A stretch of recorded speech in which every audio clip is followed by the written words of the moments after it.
Hi, thanks so much for joining me on the Spirit, Mind and Soul podcast. I'm so glad you're here. We spoke a while ago and I've been looking forward to hearing more about your story, but more about your work as well, which we'll come on to.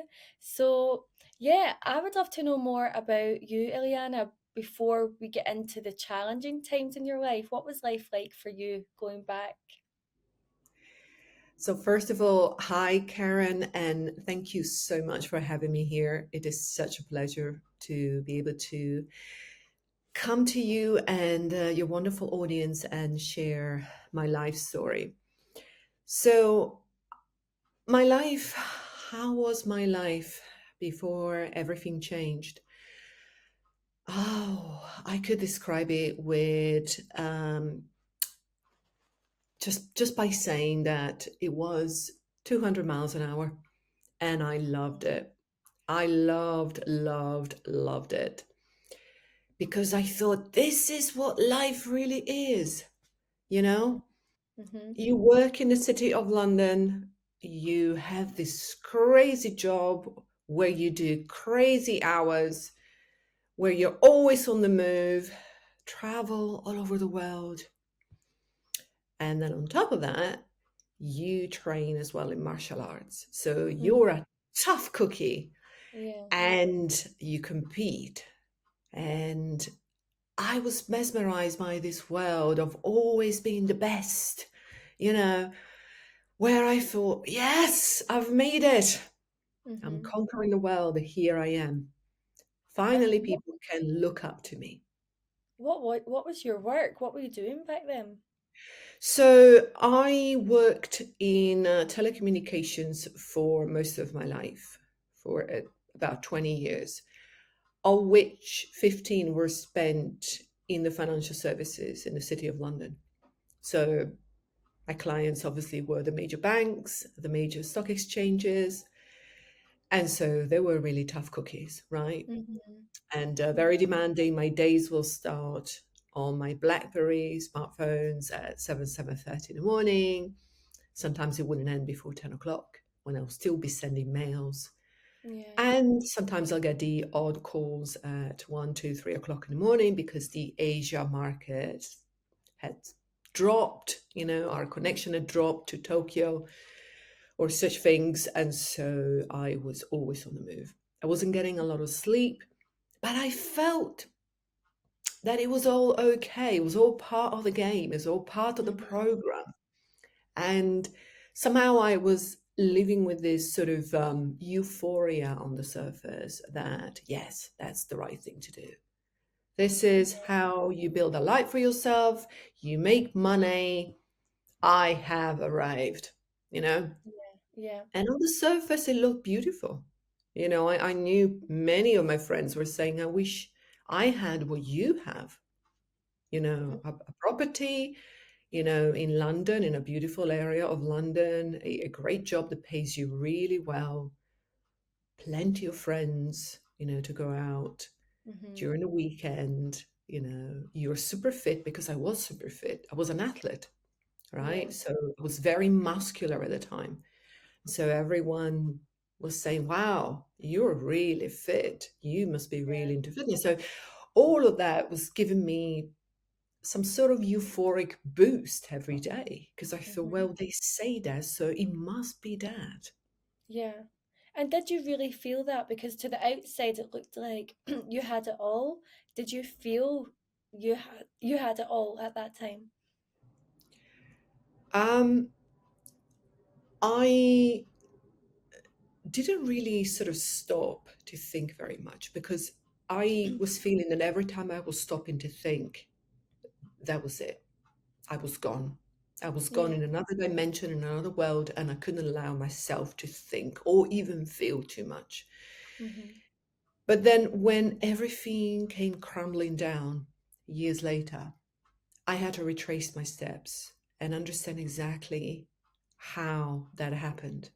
So by pulling the threads, I started piecing every moment of every single day that I had lived up until Mm-hmm. then. And that's when I started remembering how many times in the morning I'll wake up feeling really awful because maybe I had like 1 or 2 hours sleep, Mhm. crying in the shower, sobbing for like an Yeah. hour at a time.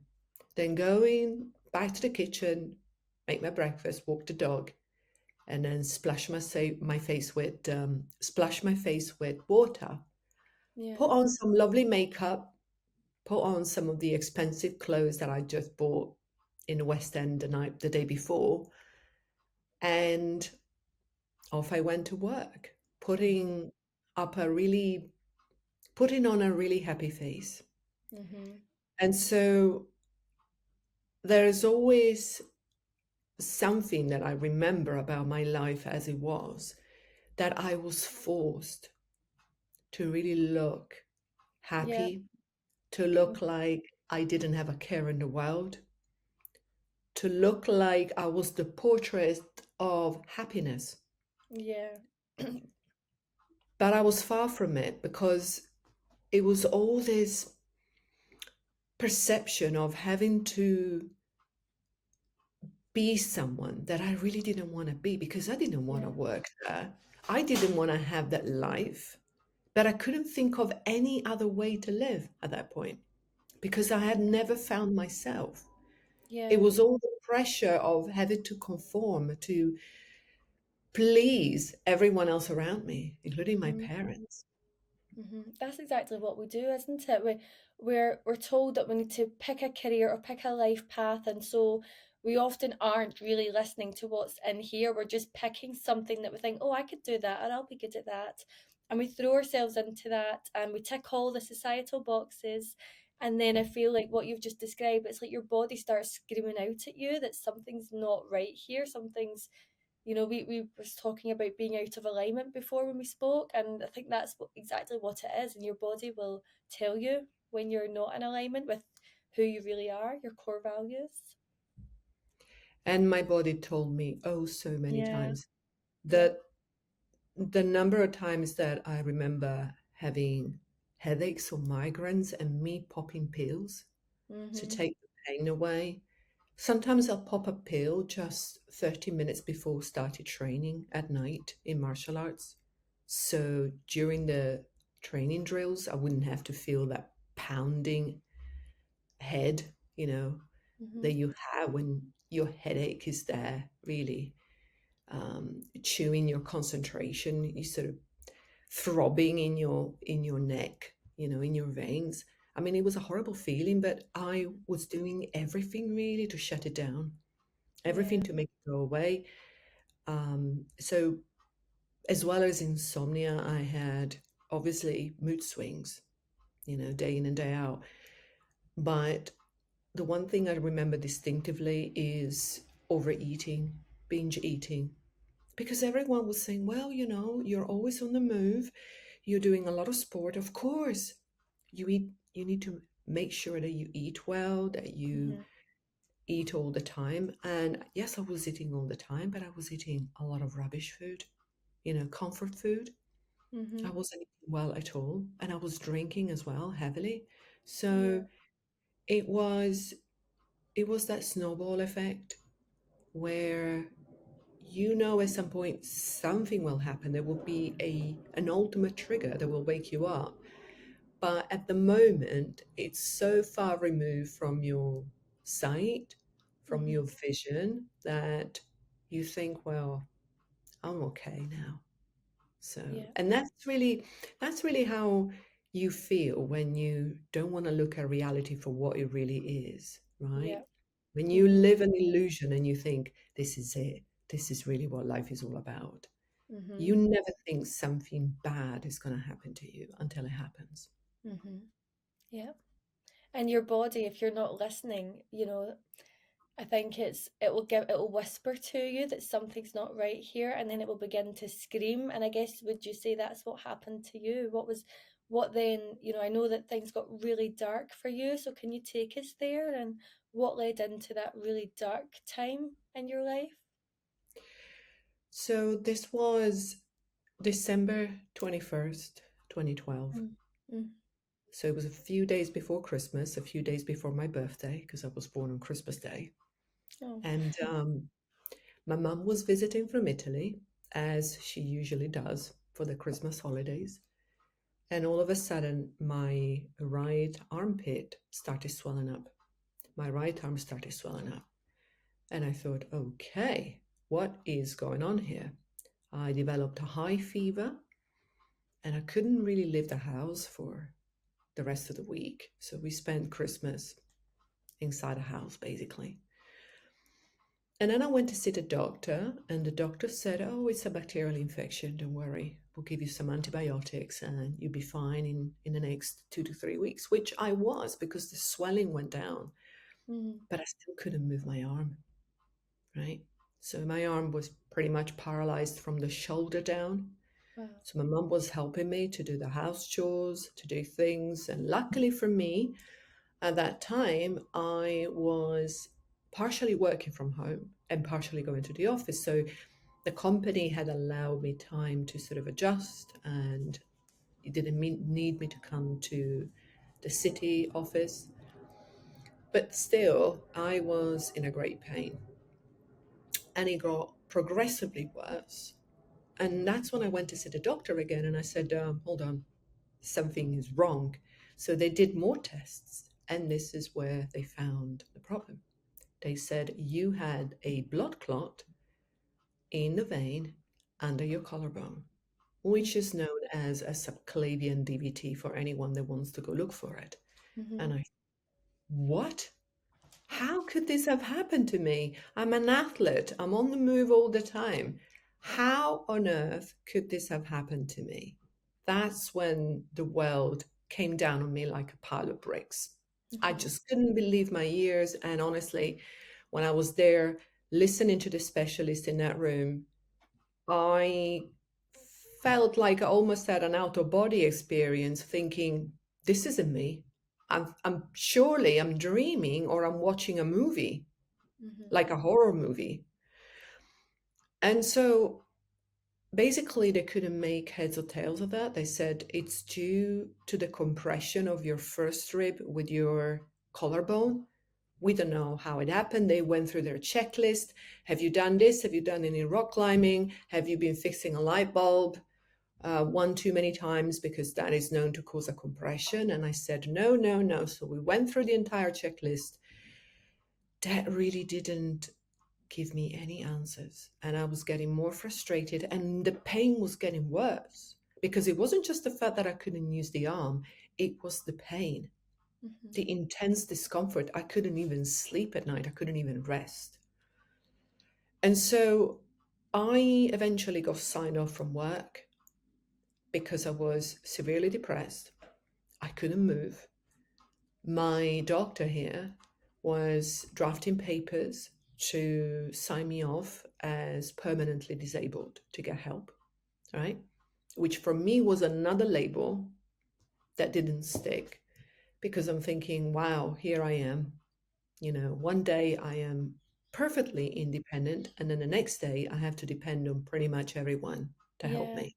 Yeah. And if you have been around disabled people or if you work with disabled people, the thing that they crave the most is their independence, Mm-hmm. right? And so I I basically easily went from being such a life of the party to being an intensely depressed woman. I was crying all day, and I remember the few nights that I could get maybe 1 or 2 hours of sleep. I'd wake up in the morning, and the first thing I'll do before getting out of bed was actually cry. The Mm-hmm. moment that thought hit me, oh, did this really happen? I'll start crying. Yeah. And that's all I did. I was watching Netflix 24/7.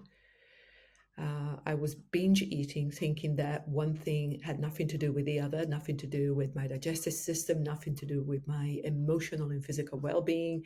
Mm-hmm. And I was spending so many hours on my own because all of my so called friends had disappeared. All my friends from sport, all my friends from my party days. So I found myself not just alone, but super lonely Yeah. with all that time to think and nobody that could actually help me. And Yeah. so eventually, after 2 months in this state, that's when it actually hit me. And I thought, I don't think there's any point for me to be around. You know, the few people that care for me, including my mom, they're going to get over it. And that's really when I contemplated on taking my own life. Mm-hmm. So that was really the darkest moment for me. And the thing that made it worse is I actually started making a list of the ways that you can actually kill yourself. That is Mm-hmm. painless, that is quick. How to write notes. I was writing things, I was scribbling things on paper in a Yeah. way that I could convey how I'd felt. So when you do that, you know you're in a pretty dark state. Yeah. Yeah. So, I mean, how do you, I guess that was your rock bottom then, how do you even, what do you turn to? How do you make that shift to even see a light at the end of the tunnel in some way? So you see, I've always been a very sensitive child. Mm. And I had always known that there was a force that was way bigger than me, way bigger than Mhm. the two of us put together, bigger than anything that we see, think, or hear. But that gift was never fully encouraged because, Mhm. again, my mom, same as me, was damaged since childhood, bullied at school. Mhm. She was never raised by encouraging parents. So here I come. I'm a byproduct of my own parents who Yeah. also were bullied. I Yeah. had plenty of self esteem Mhm. issues. And so for me, adapting to what others wanted for me, trying to please them, to go above and beyond what they expected of me was a natural way of living. Yeah. And so I, at some point, I just said to myself, well, I think this is as good as it gets. And literally inside of me, I said, unless I get a sign that things should be different, that's it. Tomorrow I'm going to do it. So I already decided the date that I was going Mm. to take my life. I had prepared my goodbye letter, you know. And then in the morning, around 3, 4 o'clock in the morning, as I'm binge watching Netflix, I'm in and out of sleep, in and out of consciousness. And there is this movie that goes on in the background. It's G.I. Jane with Demi Moore, right? Mhm. And I know some people may think, wow, what a cheesy movie that is. But there is a scene in that movie, and that was really the wake up call for me. There's a scene in that movie where this lady GI is talking to her master chief. They're having this intense training by the beach. And he says to the GI, do you know what the best part of pain is? And she says, no, sir. And he says, the best part of being in pain is that it lets you know that you're alive. And so I remember I was half asleep when I heard that. And Yeah. I had to rewind. At that point, I snapped open my eyes. I sat up on the sofa and I said, okay, hold on a minute. I need to hear this again. Because I felt that it was a message that was directed to me. Mhm.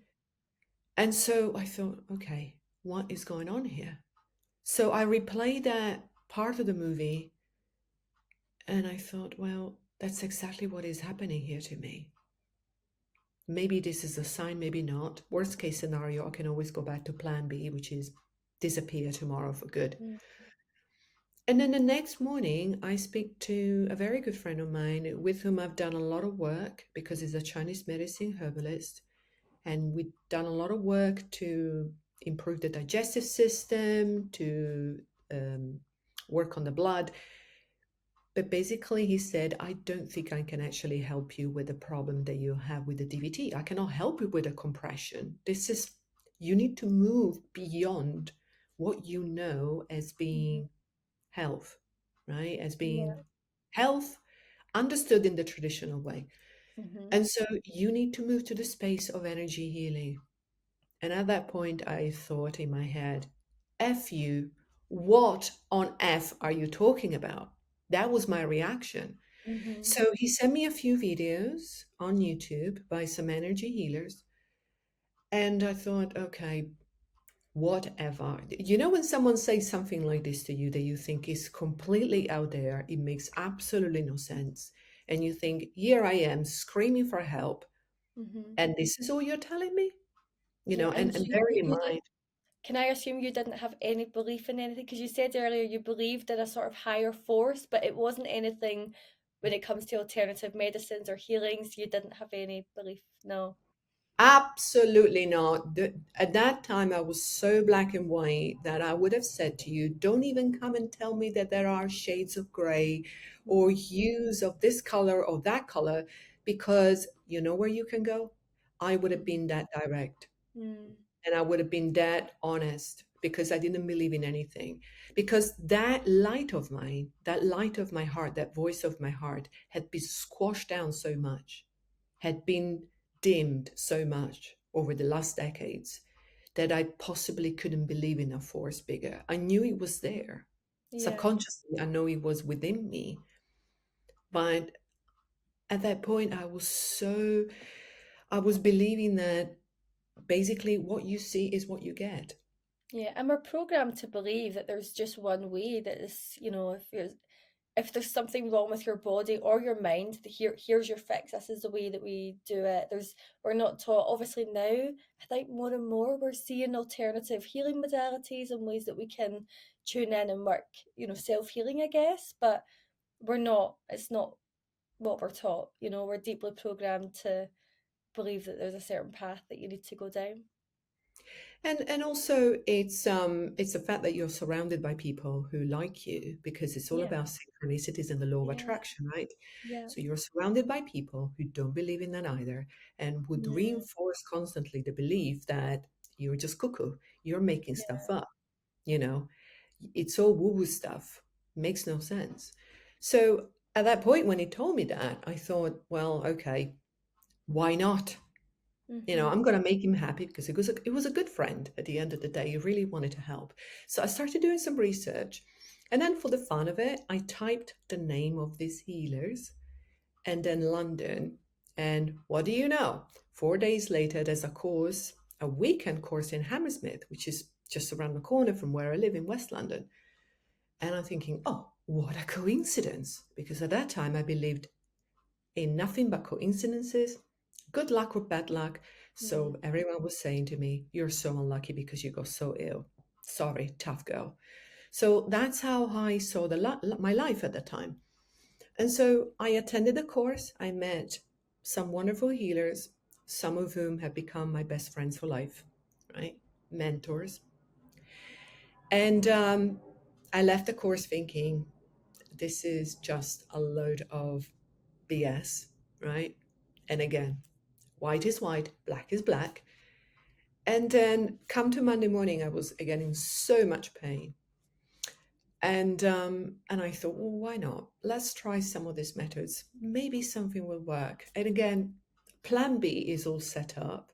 So why not? mm-hmm. And so I tried the methods and I didn't see anything for like 3, 4, 5 days. And then towards the end of the week, I remember I had this experience that really changed me at the very core. I dropped something on the kitchen floor and I picked it up. I reached out and picked it up. And then I sat back at the kitchen table. And as I'm having my meal, I realized I actually reached out to it with my right arm, with my right hand, and picked it up with my right hand, with my Mm-hmm. right hand, with my right arm. And I Yeah. thought, oh my goodness, what is happening here? Because I hadn't been able to move it for weeks. Mm-hmm. So I thought, okay, here's something. But at that point, I didn't really believe in the power of you believing that you can have a healthy body again, that you can repair and Mm-hmm. regenerate your body Mm-hmm. and regenerate your health. So I thought, well, okay, I'm just lucky today. It's just a good day. And then I tried them again and I began seeing that the pain was subsiding, that mentally I was beginning to feel better and better. but I still didn't know the cause of this. So I called them up and I said, look, I'm seeing something, but I think I'm making stuff up. I think it's something that I want to see. And I remember he said to me, well, that's exactly the attitude, girl. That's Mhm. you beginning to believe in yourself, Mhm. in the power of your heart, and the power of your intuition to tell you that you can. So I said, how do I get to the root cause of this? Because I really wanted to know. Doctors and the specialists in Harley Street, which is a very well known um, location in central Yeah. London, right, where Mhm. you have some amazing specialists. They couldn't tell me how that happens, but I still wanted to know. I wanted to get to the root cause because I wanted to see how I got myself there. Yeah. So they basically said, do these exercises, keep doing them, right? And it will get you there. If this is what you truly desire, there's no reason why a source will not tell you, because you want to improve, you want to grow, you want to develop, right? This is all part of self development. Mhm. And so this is a couple of weeks later, and I get a call from the doctor saying, we're booking you in for a physiotherapy session, or sessions rather. So I go and see the physiotherapist, and she looks at me, she looks at the way I sit, the way I stand, the way I move. And she said, well, I can see what is going on with you. This side of the waist is only about this short and it should be about this long. Your shoulder blade is bent forward. Your right shoulder is much lower than the left, etc., etc. So she starts pointing out everything that is wrong with my body. And then as she write her report with a list of exercises that she'd given me, and she said, I'll see you in a couple of weeks to see if there's been any improvements. She said the one thing I will never forget. She said, I think we may very well have found the cause of your DVT. Wow. That was it. That was it. And for me, that was the moment when I had my awakening. And I realized and I said, nothing is by accident. Mhm. I know how to repair my body now. I know what I need to do. And of course, it still took me a long time to realize how I got there.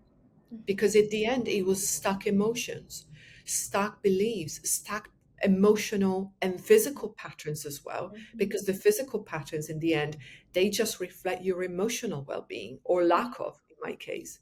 Yeah. And like you But it was a mentioned, yeah, you'd said to me when we spoke before, your life was out of alignment, so your body was out of alignment.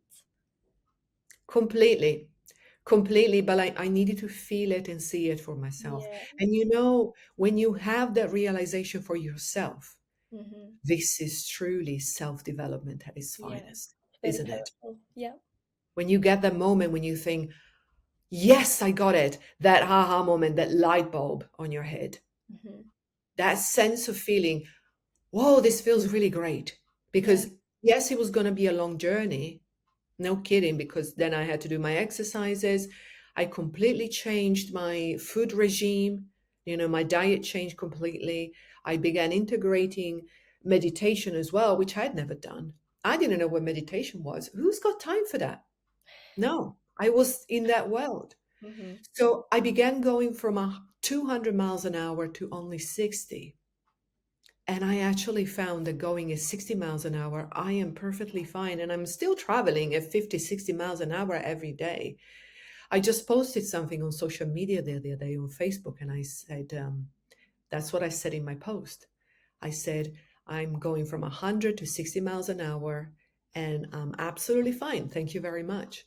Yeah. Because knowing that I'm okay with my level of energies, and knowing that I'm okay with the way I process emotions, knowing that I'm okay with the way I am, there's nothing more precious. And that lesson taught me that. And the lesson taught me that my body basically had been screaming for decades, whoa, whoa, whoa, slow down. I can't keep up with you. Mhm. Your spirit is too way out there and not in a good way. Mhm. You have too many stuck emotions, too many emotions of not being good enough, of not measuring up, of who on earth are you to do this? No one is going to listen to you. No one sees you. all piled up in this physical body that had become like a pressure cooker. And one day it exploded when I had my DVT. So it was still another 10 to 12 months before I fully recovered. But then, check this out. When I really felt well, because 8, 9 months later, I signed myself up for a personal trainer at the local gym. And finally, I rejoined the gym. So I told him everything. And he said, look, we're going to go easy on you, take it easy. So I started doing the treadmill exercises, the elliptical exercises. And then slowly I started picking up weights again. And I was thinking like I was back to my old self, plus, plus, plus, with a little upgrade that I'd gained in the last 10 months. But I Mm-hmm. was feeling so much better because I had regained control of my arm. And I was thinking, whoa, I'd love to repeat that test. I'd love to repeat that ultrasound because I want to see if that thing is still there because I wasn't feeling anything anymore. Mm-hmm. So I went to the doctor, and the doctors were very adamant that nothing would change, that it was a life condition, that I just had to manage it as they told me at the time. And I said, I want to have it. No, sorry, we cannot afford it. The insurance is not going to cover it. And I said, I don't care. I want to pay, but I Mm. want to know. I need to know. I need to see it, that something, I can feel that something has changed. Yeah. And so I went to repeat the ultrasound. Again, this is another week or so later. And the doctor is doing the ultrasound, so she scans me, my right shoulder, and then she starts scanning the left shoulder. And I said to her, what are you looking for on the left side? And she said, well, I can't see anything on the right side, so I'm wondering if perhaps they made a mistake on the paperwork and maybe What? it's on the left, so that's what I'm checking. And I said, whoa, whoa, whoa, rewind. What do you mean you can't see anything? Because this is what I have. Yeah, I can see it, but maybe it was there a while ago, but I don't see any signs that there's Amazing. no scar tissue. There's nothing, because this thing left a scar tissue in my vein because Mm-hmm. the Mm-hmm. blood had taken a completely different route, because the body is so intelligent that when you have a condition like this, basically the blood vessels create different routes. Can Yeah. you imagine? So at that point, Karen, I hadn't cried in months because I didn't feel the need to anymore. When I actually listened to her saying what she was saying to me, I actually hugged her and I started crying. Yeah. That's how emotional I got. Mm-hmm. Even now, thinking about it, I'm still getting very emotional in that Yeah. moment. Yeah. It's a Uh, powerful moment. It's a powerful moment. It's a Mm-hmm. it's a true revelation, Mm-hmm. right? So now I remember I looked down at my body and I said, "Thank you so much," because now I know what you can do. I know what I needed to do, and I'm sorry that I beat you up so badly. And Mm-hmm. I'm sorry that you screamed so loud and I wasn't listening. But for me, it was really conquering something very powerful. It was conquering my fears, conquering my fears of a world beyond what we think is reality, knowing that there is a world beyond the known senses that you can tap into, which is the world of energy healing, really, because that's what it is. So, and since then, I've been using it day in and day out on myself. And then I started Mm-hmm. using it with my friends and family. Mm-hmm. And that's when I decided to become a full-time healer Yeah. and actually teach others how to do it, because it is a power. It is a power that we all have. Yeah. It's your intuition telling you, Mm-hmm. if you desire, you can. Yeah. And I think it's a really empowering also to reframe this is happening to me to this is happening for me. So our body's not against us, it's doing whatever it needs to do in that moment to help us or give us scream out to us like it did with you to tell us that something's not right here, something needs to be addressed or acknowledged. Yes, and I always hear people talking about the battle between the heart and the mind, or the body and the mind, rather, Mm, because I do a lot of heart work. yeah. But the majority of people, they talk about the power of the mind. And yes, the mind is very powerful, but bearing in mind, I had to drop the conflict with my mind because my mind was screaming 24/7. and it was about grief, about loss, about anger, about disappointment, about jealousy, Mhm. and you name it. But the mind is the same as the body, is not the enemy. And it can become your best friend Mhm. if you allow the emotions, if you allow yourself to understand where these negative emotions come in, Mm. how they affect your body. Where do they come from? Are they from you? Are they from someone else? Are they from a friend who has programmed in you the same limiting beliefs? Because again, misery needs company. Or do they come from from your relatives, from Yep. your parents, from your Yep. grandparents, Mhm. from your schoolmates, Yeah. right? So it's a this very powerful inner research that you do. But the mind is not a limiting factor. The mind will tell you what kind of lifestyle you had up until now, up until this moment. But it cannot tell you how you can write your future, Mhm. how you can repair your body, how you can regenerate it, Mhm. how you can build a new life for yourself. It will just kind of nudge you and say, "Oh, watch out, be mindful. You're thinking this and that and that." So these are your barriers. So if you Yeah. want to create something else, you're going to get past the hurdle, which is your thoughts, what you believe that is right or wrong. Yeah. And then And off you yeah. go And because what you're truly limitless. Yeah, I am. I speak a lot about our negative narrative that we weren't born with it. We've, like you said, we've picking it up, taking it on from our environment, our caregivers, our teachers, our peers. And if you can take them on subconsciously, you can consciously let them go. And also, I wanted to ask as well for anyone who's, because I think our limiting negative narrative, our limiting beliefs come in with our body as well, what we believe we're capable of, when it comes to self healing, getting to the root. We do feel, like I said earlier, there's a certain path that you have to go down if you've got a physical condition, and there's things that you do to address that or overcome that, but we're not actually getting to the root, so it will always resurface in some way. So if someone is struggling just now with physical symptoms or they're in pain, what's the what how do they start on that journey? What should they begin to do, I guess? Or is it changing their thoughts first? Don't ignore them. So Right. this is the thing. Don't ignore them. There is a distinctive difference between saying, "I'm just going to let it go," or "I'm going to ignore them." Because when you ignore something, you put pressure on it. It's like you put a lid on it. The problem is still there, Yeah. right? The pan is still boiling. Mm. And see the pan hissing, but you don't dare going near it. So that is a lot of fear. Letting go is different. My mom is an expert at this, right? My mom is 82, very healthy. She doesn't take a pill. She Yeah. goes to the gym, she goes dancing every week.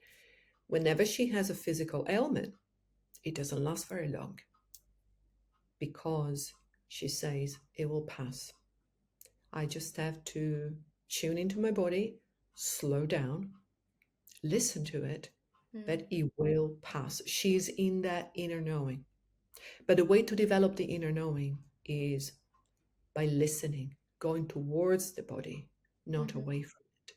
Mhm. And stay with the inner knowing. And if it helps you to do an affirmation or send a command, an instruction to the body, right? To say, I'm going to be fine. This is just a temporary setback because there is something I need to realize. And of course, there may be days where you just have to take your pen and paper and say, okay, this is what I've had for lunch. This is what I had for dinner. This is how many miles I've walked today. Maybe I need to increase tomorrow. And then see how you feel the next day. See Mhm. how you feel in your mind, because it's a direct reflection of how your body feels and vice versa. You can Mhm. overload your body by overthinking, like I used to, because I'm Italian. I'm come from a very feisty family of Italians, and we always had a very nervous disposition. So, all added to my body having to bear the weight of all this nervous attitude, right? Yeah. But it can also come from you just eating things that you think they're healthy, but maybe they have toxins inside and you're not aware. And that creates all this mental upheaval, all these mood swings. So it can work both ways, but go gentle on you, right? Whenever you feel this way, whenever you feel that your body's bailing on you, pay attention and ask it the question that I actually asked when I was feeling really sick. I literally put a hand on my heart and I said to my heart, okay, nothing is working. I've been crying.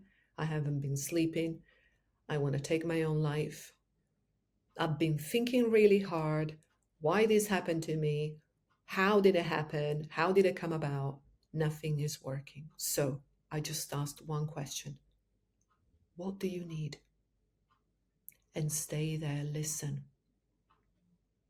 Listen, give yourself the time to grow in the new you.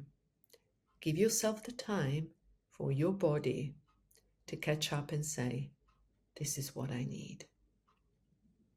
Yeah. And it could just be that maybe you need some rest, right? Because we all need to take a break, whether we need to take a break from the job we do or the people. Sometimes it's the people in our lives that have very detrimental patterns that they offload onto us. Mm-hmm. If you're someone like me who's a natural empath, I'm a natural energy sponge.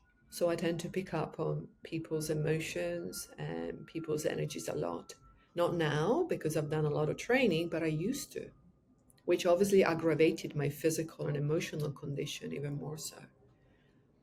But don't be afraid to stop and listen because I know it may feel daunting. Oh, wow, I feel this ache, I feel this pain, I wonder what it is. And then you start overthinking, but it's very powerful.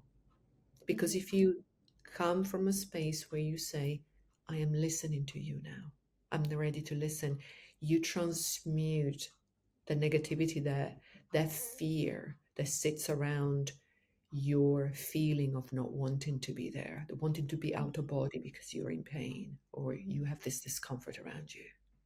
Yeah. Being out of body at times might feel okay when you think, I'm going to walk in the park, I'm going to watch a movie. We all need that distraction. We all need to literally take our mind off things, but not when it becomes a habit. Being Mm-hmm. out of body is more detrimental than not because then you risk doing exactly what I did, which is completely disconnect from the body. Yeah. And obviously now with the work you're doing, and I know that because you mentioned like your heart and you connected with your heart in that moment, and now it's you do the heart attunement session. So I'm really intrigued to know how does the heart help us connecting with our heart on a deeper level, attuning with our heart, I guess, help us on that journey. How did that, how did you fall into that? How did that become the big focus for your work? So it became the main focus of my work because I've always been a very emotional person. Mm, And mostly I've been thinking negatively about myself. Every situation that I was facing, every challenge I had, from making breakfast to writing a report for an angry customer at work, I'd always think in a doom and gloom kind of way, right away. mm-hmm. There was no other way for me, right? And I Yeah. remember my past boyfriends, they used to say, oh my goodness, if this is how you live life, I mean, you're going to have a really difficult life ahead of you. But for me, discovering the power of the heart and the heart frequencies became a life-saving finding, but a blessing in disguise. Mm-hmm. Because the heart intelligence is so powerful. It's not just powerful at putting you back in a state where you are in control of your emotions, especially the negative emotions, but it provides a sense of physical release. It lowers your blood pressure, it releases tension from your body. So it relaxes your nervous system. And when you are in that state where you are relaxed in your body, relaxed in your mind, that's when the intuitive messages come through. Some people call them downloads. Some Mm-hmm. people call it messages from the higher self. Some people call it messages from source or from our spirit guides. And to me, it's all one and the same. I call them the messages from our heart because this is where our true guidance is. Mm-hmm. But the heart is also the central intelligence for the body. So the way I do the heart attunement is obviously to help people realize the most effective part of themselves, the most powerful side of themselves. Mm-hmm. How can they fire up emotions, positive emotions that they can draw from their own life's experiences in a way that it actually benefits their physical health, in Yeah. a way that it breaks the patterns, the negative patterns that they've built in their lives that they're not aware of. So they begin discovering them, breaking that cycle of being in a hamster wheel Mm-hmm. and actually chart a new course for their lives. So it's a very powerful technique. Mm-hmm. And again, the benefits of the physical health are immense. Mm-hmm. And it also changes the way you view your relationships because, especially when you're dealing with people in your life that can be quite challenging at times, you stop taking everything personal. You stop making it about you. You have the situation where you cannot cut people out of your life, especially if you're talking about your partner, your children, your relatives. I know at times some people have had family divorces, right? Because they had Mm-hmm. to move away from a family member that was really detrimental for them. So sometimes that Mm-hmm. needs to be done for our own well-being. Yeah. But most of the times you can't. And so the transformation that I saw by doing this work in my family, because as I said, they're a very feisty lot. They always have the last word. Mm-hmm. They always tell you what they think of you, in your face. Yeah. And they can be quite offensive as well. Plus, I have you know, a generational behavior that I had to deal with about them sending me curses and psychic attacks and you name it that I had to clear as well. But the transformation I've seen over the last decade has been incredible. Mm-hmm. Everybody stopped fighting and they actually openly say it. It's enough fighting. Let's just enjoy each other's company. Let's support each other. Well, what's the point of fighting? So it opens up a new way for you to live your life, new opportunities, new perceptions that perhaps you hadn't considered. Because Yeah. the heart is all about possibilities, right? Because the mind would only give you two or three. And most times it would always be the same repetitive opportunity. Oh, you're going to fail. Oh, this isn't going to work. Oh, people are going to leave you. Oh, you're going to lose your job. You're going to lose your home, etc., etc., etc. Whereas Mm-hmm. the heart is that guidance that will tell you there's always a different way. Yeah. Try one more time. Is that power of believing in yourself or trusting yourself. Mm-hmm. That's why heart attunement is that powerful. Amazing.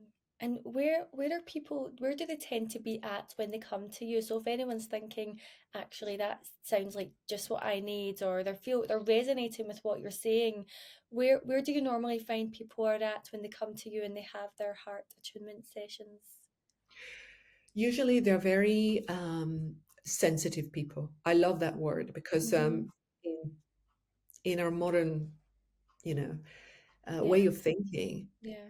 when they are labeling you sensitive, it's never a good thing. I love that word because the people that work with me, they have this sensitivity. They know that they've tapped into some energies that they're picking up, that they're Yeah. absorbing, that drain them, but they don't know what to do with them. Mm-hmm. So usually they suffer from severe anxiety because they cannot express how they feel and have so many emotions, so many thoughts, so many voices in their head. And they struggle to really voice really where they're at with Mm-hmm. their family members even. And some of them suffer from severe depression, mood swings, physical ailments. So it's a combination of the different things. Yeah. But it's someone that usually the person that comes to me, he's someone that is ready to say, I've had enough of this. This is really impacting my life too much. And I feel I'm always at the receiving end, right? With the people in my life, with the events in my life, with the situations I'm facing. I want to take control of this Mm. because it's Yeah. affecting me way too much. Yeah.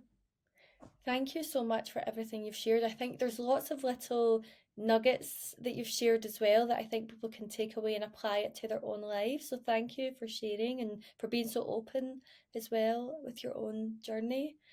And I'm guessing you're happy for people to just come and message. Obviously, I'll leave all details, social media, website in the description below. And you're happy for people to come and say hi and chat with you if they feel that this is something that they'd like to delve into. Absolutely, absolutely. I love for anyone that is called to connect with me. I'm on Facebook, Instagram.